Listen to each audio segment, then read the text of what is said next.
Our top story today and why we're moving, where we are moving. They say the summertime is the biggest time for people to move. And in line with that, rents are rising. So the Beirut Dubai Property Sales and Rental Market Report for Q1 2023 is here, giving you the lowdown on the rental market, most importantly where rents are rising and where they're falling.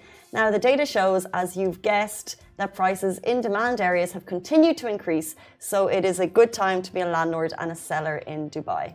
Rent for regular properties increased by 17%, while luxury living has rent increasing by 32%. And if you want to invest, the report says Jumeirah Village Circle, which is JVC, and Jumeirah Lake Towers, Tamak Hills 2, and Al Farjan will produce a high rental yield. So if you're looking to buy, these are the places that they recommend. Following that, JVC and Bur Dubai, they are considered more affordable apartment living. And if you want to live in villas that are affordable, they're saying Tamak Hills 2 and Murdif are for affordable villas. Then Dubai Marina, Business Bay, these are the most popular searches, followed by Dubai Hills Estate and Al Barsha are the most popular for pricier villas. So if you have a lot of money to splurge and you want to get a big villa, they're saying people aren't looking at the Al Bararis and the Palms, they're looking at the Dubai Hills and Al Barsha. And in summary, rents showed no signs of slowing down in Q1 with a spotlight on luxury villa with experienced up to 70% increase.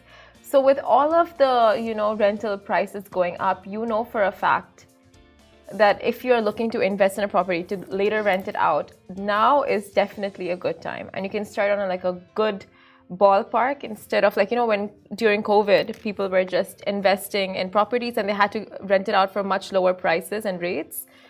Now is to be a landlord, now is the time.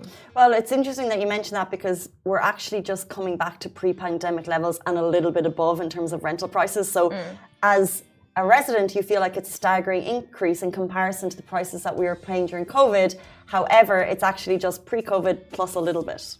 Yeah. I think it's gradually, of course, to get it back to the pre-pandemic levels and then just to, be in line with global market rental rates.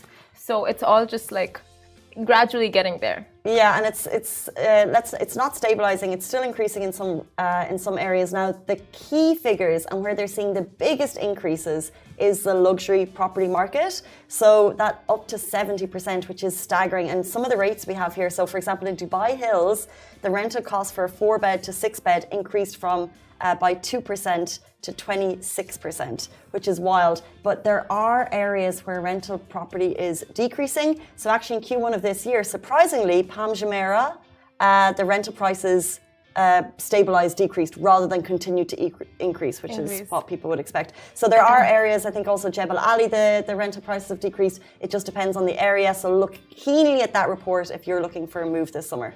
100%.